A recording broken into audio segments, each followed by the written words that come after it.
So, what's your opinion on what the Terra Orbs are going to be? Terra Orbs, yeah. How do you think that they'll play?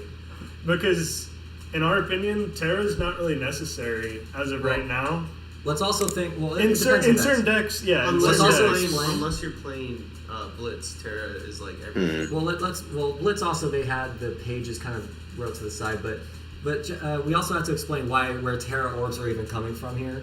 If you look on the Caster Cup card, the player card that if you participated in the tournament you got, it mentions I don't have the card on me, but it mentions you get a +10 per Terra Orb.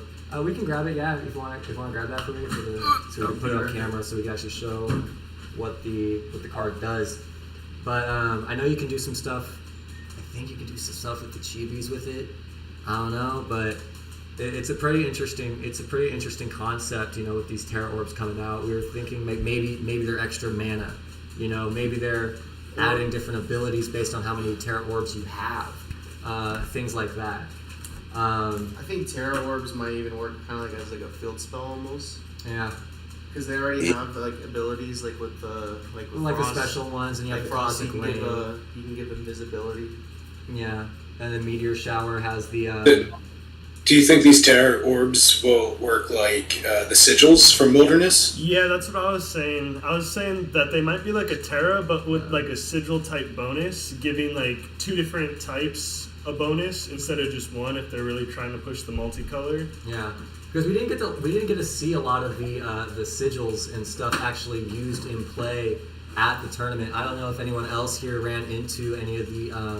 I didn't run into one guy at our locals runs it, and his brain really comes more from like a Yu-Gi-Oh perspective. Mm-hmm. So like watching him run it in Cosmic was very interesting, and it did help him because just from how he plays Yu-Gi-Oh, I was like, all right, I can see how you're using this mechanic to the best of its ability. Well, yeah, because you can do a lot of stuff like the infinite air rods kind of thing, where since the places at the bottom, you get to search from the bottom if you have stars out in that sigil out. So you're looking at some nasty Kinderhook blob stuff. If you're running that Cosmic Light deck, there's obviously Shmooze, but a little iffy on the Shmooze with it. But you can run that as kind of your base engine. You run the Headless Nuns. You start talking about Fresno Nightcrawler, it's now a Fleet's 70 swinger if you have a Headless Nun setup. You have Proton Beams that can bounce that you enable with Headless Nun too. So Cosmic Light has always sort of had these connections. And you have the Daylight with the stars. Dragon Ball Kanto Falls has stars and daylight bonuses. It was just waiting for a little bit more glue to be put together. And I saw one of the kind of released or fuzzy cards, that have been floating around. Teasers, man. They've been going around everywhere. Those give me... They had the Foo Fighters card, and it's a Beastie Alien Light card. And I think that is so cool, and I think it gives confusion to everything. Super cool. Fun fact, my second cousin is the lead guitarist for the Foo Fighters, so I saw that, and I was like, that's it. There you go. You got to get all of them and send them to your cousin. I know. Yeah. I have to hit him up. He gave me tickets one day for birthday. It was pretty cool. but yeah, I'd like to get it signed by him. That'd be so cool.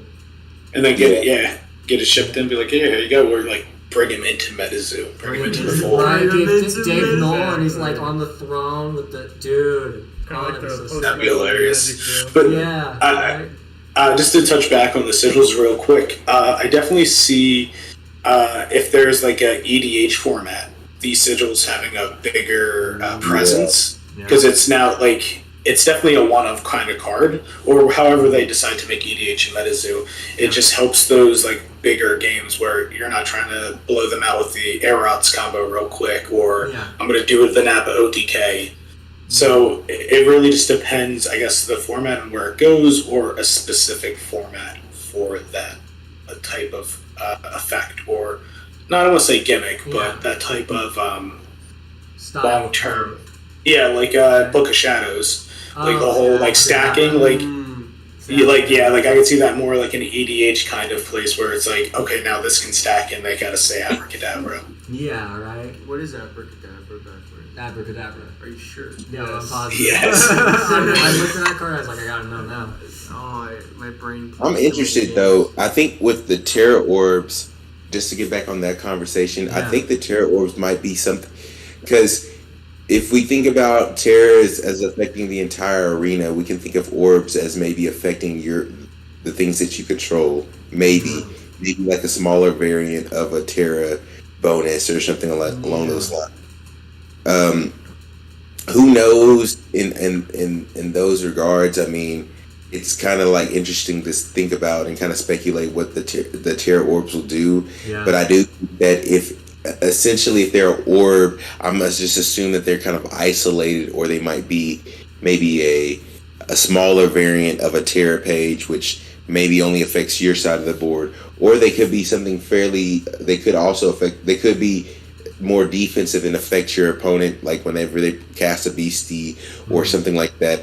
I'm interested in seeing how they're going to be used, because if you think about Terras in the sense of, you don't get that outside of a couple of Terras, you get very little advantage off of the Terra. Like, you're using the card and you're basically hoping that you can get the bonuses off of it. But in terms of like card utility and card advantage, it's really you lose one, because it doesn't do anything. And then imagine if they find a way to destroy it. Like, hell. It's even worse. Or like, you're opening the brick in your hand too. It's like if you play the Flood Born from the Earth, like you're trying to search it out, make your deck thinner, then there you go, turn one, you see it in your hand, it's like, oh, there's the brick. All right, well, I guess we go. I guess we go. Right? Or mulligan. I have to watchers to search mine out, but you have to be careful with Terra. I have abduction, right? So I need my Terra to run abduction. I actually think it's a slow card, but it's important enough for me that running 2 Terra is like almost a mandatory in what I was running, at least in the tournament. So I did have a couple games though where it was bricking, and I was like, okay. But with the Terra orbs, I'm hoping they sort of enable more uses for Terra as well. So if you have multiple Terra, maybe that also helps your orbs. That's an interesting thing to think of too. Maybe you generate orbs based on how many of the same Terra type you have. That'd be really interesting to think about too. Yeah, go like maybe into that defending. I don't know if Easton said it was yourself, but if it helps like on the defensive side, where it's just not boosting you or giving you LP, but like maybe even white weenies from Magic, where they're getting that tribal boost off the orb. It's like for every X that gets dropped in, like it ticks up, something like that. Just how many more, or even underneath your Terra pages. Yeah, would be pretty interesting. That'd be interesting for sure. Yeah, they're definitely shaking it up with this new drop, man. They're definitely shaking it up with all the new kind of mechanics and a whole new archetype for us to play with. The only thing that tripped me up about the Terra orbs is in the pictures there was also like beasties in there. Beasties holding the orbs and stuff like that? Inside of it. Oh, inside of the orb? Remember like when we were like the artists are? The players pass and stuff. Like this. Like stuck behind the orb. Like it could just be the art too. Could have been the art. It could be a spell or a mechanic that they're not showing us. Maybe there is a specific Terra orb that traps beasties. Who knows? Yeah, that would be crazy. Or a spell that says if you have 3 Terra orbs, just send them to limbo and then boom, take a beastie, all right, or under the Terra orb. Kind of like how abduction is underneath the Terra, for the target beastie. It'd be the same kind of concept. Okay, so we've kind of touched a little bit on yokai. We've touched. You were gonna say something, Cobra? Yeah. I was just gonna say I could see it eventually growing into a lot of things, just like the Aurifax, basically. Mm-hmm. But I think what we're gonna see first is just basically a mix between an Aurifax and a Terra page. Yeah. And it's just something that your opponent can attack, and then eventually it might like skill drain or lock their board or put them in a different environment or have some kind of like the fourth wall from the Metacast. Eventually it could get like that, but I think right now it'll just be Terra and it could tap for Aura. Yeah. And your opponent can take it out. And they smash It'll it. be easier to play. And it would be really interesting if Terra had life points too. Oh, some Terras that you can destroy like that. I don't know. It'd be interesting. Kind of cool. That would be kind of cool.